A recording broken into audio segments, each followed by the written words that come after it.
Doctor, do you solemnly swear to tell the truth? Please proceed. Dr. Jurgensen, you are the medical director for the Clinton EMS service, is that correct? Yes, sir. And you've held that position for about 20 years. More or less, yes. You've been paid a lot of money for that position, I've heard. Great gobs of it, yes. I have donated my time to the city of Clinton over those years, yes. You haven't been paid a penny, have you? Zero.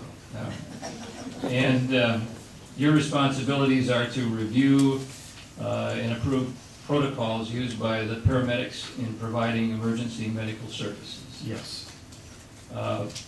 You get that information from various sources, including the state of Iowa. Yes. And do you review those and adapt them to Clinton and their services? Correct. In adapting, do we have some particular situations like people falling off the bluff at Eagle Point Park that Right. might require a little adaptation? We have some rather unique situations in this city, yes. Okay. Do you conduct periodic reviews of the ambulance trip runs and narratives? Yes, I do. What's the purpose of that? That's to ensure quality and actually it's part of the quality improvement program as well. I try to write on their comments that I think will improve the reporting process. Are these reviews, how are they selected, do you know? They're selected somewhat at random, and then others might be something that I want to pay particular attention to. If there was a problematic case or some cases we reviewed all of them. If there was like a severe injury or some question about the care too, we would look at all of those specifically. Have you ever encountered any difficulty or resistance to your involvement in reviewing ambulance reports? No, actually, I've been encouraged to try to get them done in a timely fashion. You don't have anything to do with ambulance billing, of course, in your position, is that correct? No, I do not do any billing. Oh, in your experience with Mark Regenweather, what have you observed about him as a firefighter and as fire chief? I think exemplary would be the word to describe Mr. Regenweather. What kind of attitude has he expressed toward providing paramedic ambulance service in the city of Clinton? He wants the best in the state of Iowa. Have you ever asked Mark Regenweather for anything that you didn't get? No, I don't believe so.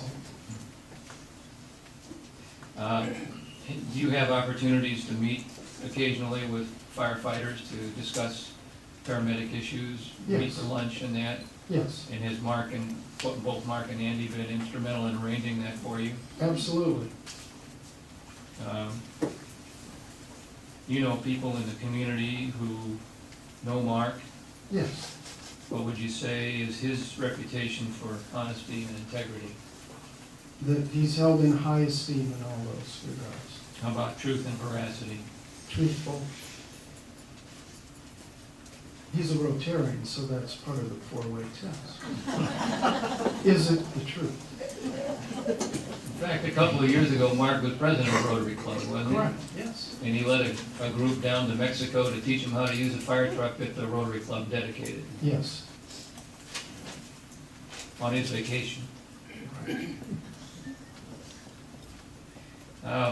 Doctor, you cleared your schedule for a hearing last week, Yes. did you not? Yes, I did. You cleared your schedule again today for this hearing. Yes, sir. It doesn't happen often that I find a doctor clearing his schedule. Why did you do that? Because there were two men that needed my help.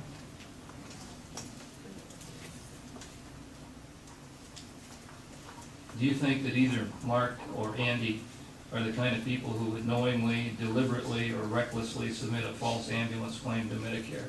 absolutely not. That's all the questions I have. Mr. Goode? No questions. Mr. Semple? When you review these ambulance runs, what do you do? What's your process that you go through? My process is to look at the time of the call, when it came in, how quickly the response occurred, time at the scene, and then I go through the narrative to look to see what the history was, what the findings were by the paramedics, their assessment, and then what they did for that patient. But I understood you correctly, you aren't involved in billing, you don't know how that translates into a bill. No, I do not. No. What I try to do is strive to make certain that the report does not talk about a particular diagnosis, because that I feel is above the scope of the EMS service. We are to decide what the problem is in a broad category and then respond appropriately according to protocol, and when need arises, to call medical control at the hospital and get further guidance if needed. So you're looking for protocol, making sure they follow protocol. Correct, yes. So, as was mentioned earlier, I didn't want somebody to write that they thought the person was drunk or intoxicated or had ETOH on board was what was used. And those are specific things that I have been critical of in the past on reports. And so we've tried to educate and make certain that those don't show up in the reports. But as far as billing, no, that's not something that we do. Thank you. Thank you, Doctor. Okay, thanks. Mark Reagan, whether would call Dave Geisler